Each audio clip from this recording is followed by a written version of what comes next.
Hi, my name's Loretta. I am in Austin, Texas doing Vanlife. There's my van right there. It's a 2001 DMC Safari. It's pretty healthy, which is really awesome. I am going to share with you guys a recipe that I'm really doing for the first time in this way. It's going to be a Thai green curry. However, I don't have a pot. I have a tea kettle, which you can see right here. My trusty tea kettle. So I use it for teas, and I actually cooked soup in it a couple weeks ago. So I said, since I don't have a pot, I can try doing the sauce in the tea kettle and see how that works. So the first thing you're going to need some garlic and some ginger. So I'm starting off with 2 cloves here. You're always welcome to add more, and I have about 1.5 inches or 2 inches of ginger, and then I sticks over here, as you can see. Next, we're going to put the garlic and ginger into the kettle.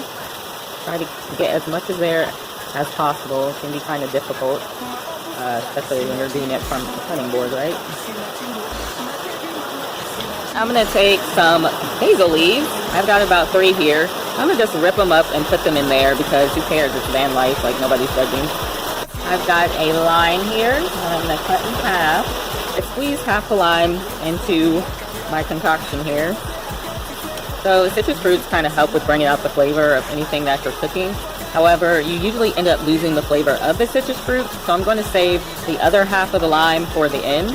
I've got my organic Trader Joe's coconut milk, so if you don't have a Trader Joe's in your area, that's okay. You can go to any kind of Asian food mart. They might even have it at like the supermarkets as well. I like the Trader Joe's one because it's only $1.69 a can, and it's organic and it's local to where I am. So I'm going to pour the whole contents of that into the tea kettle.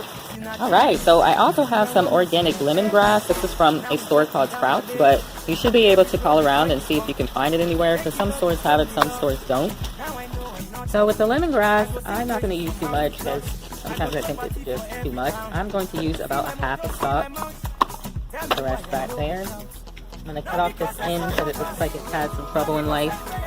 And then just going to cut this into tiny slivers, because I think the smaller you cut it, the more likely the flavor is to come out. And sometimes it just takes longer if you cut bigger slices. Alright, I got my lemongrass all cut up. I'm going to put it in the tea kettle. I've also got a serrano pepper. I'm going to chop up about half of it, because I don't like anything too spicy. I'm not even sure this is super spicy, but I'm just going to take caution.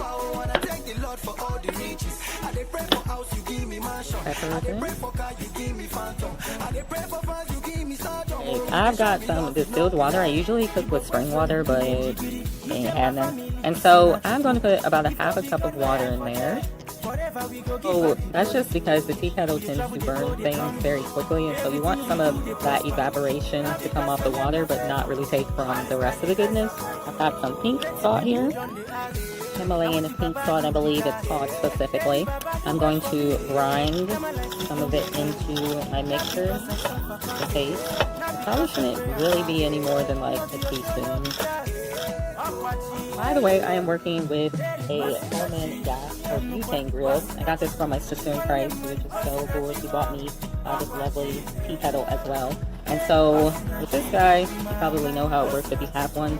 We're just going to pull down the lever here, and then in order to get it started, you turn the knob all the way to the left, and you can adjust the temperature. The further down it is, the higher it is, and the further up it is, you're going to get more of a stewing sensation going.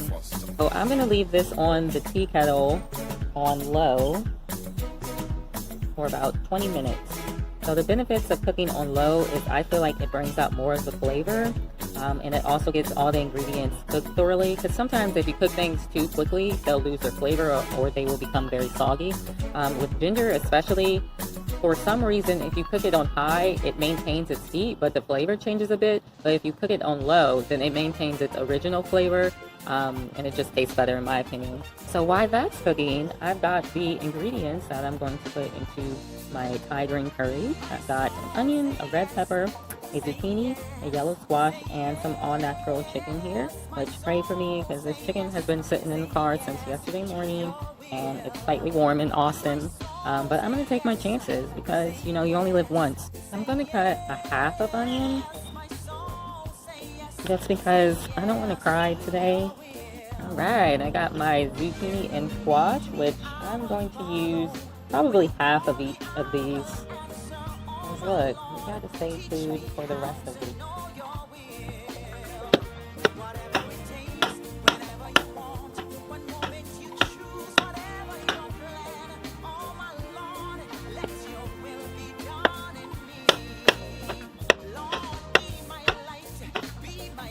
Alright, we'll add that to the onions here in the bowl. Got my red pepper I'm gonna add. Some people would take out that green part. I mean, you can if you want. It's all edible to me personally.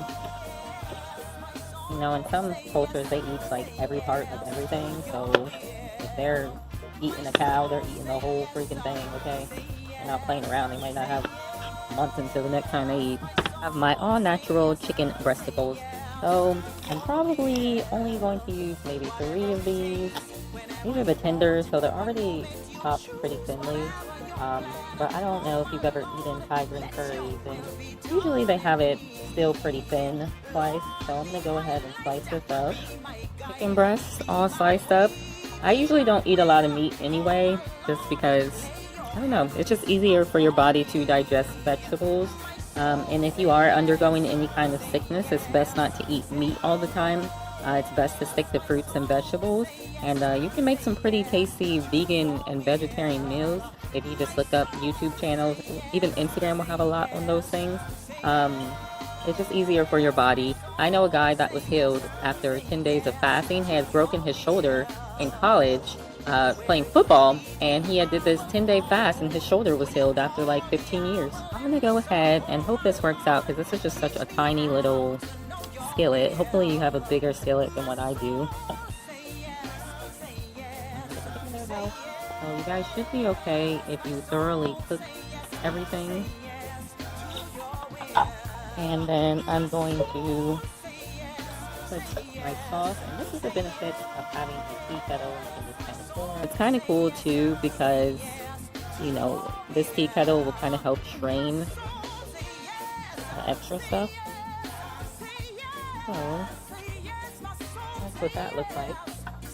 I'm going to actually dig out some of it, because, you know, usually Thai green curry has a pretty green look to it, but I think that because I didn't blend everything, it doesn't look green, but I do have hope that it's going to taste pretty similarly.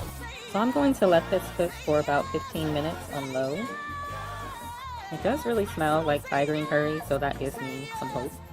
Alright, so this is what my finished project looks like. It smells really good. It smells like Thai green curry. Doesn't necessarily look like it, but who's counting? I'm going to pour it in this lovely metal bowl, which I had the vegetables in, because, you know, it's always great to reuse things that you have already used when you're doing van life.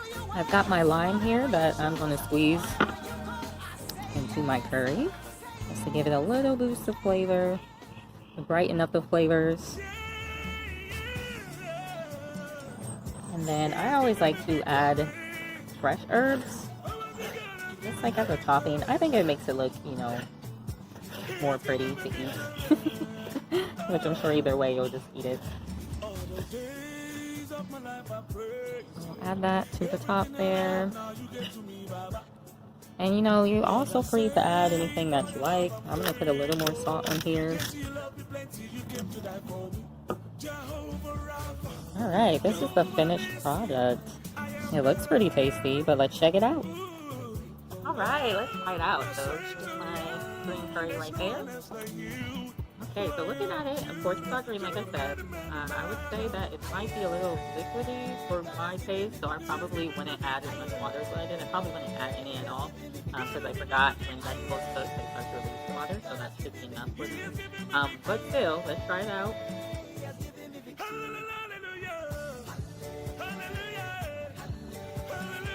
It's not too bad.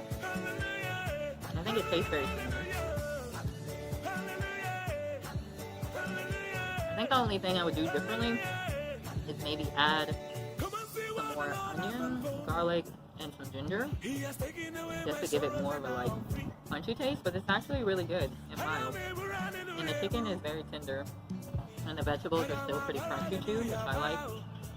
I don't like my vegetables to be cooked to death, so there's like no nutritional value anymore. And I think really adding the basil at the end kind of helps with the punch too, which is really nice. Let me know what you think. Try out the recipe. You can mix it up if you want to. Add a little more of this, subtract a little bit of that. It's totally up to you. It's van life, experience all these different things. So thank you for watching, guys. Have a blessed day. Bye.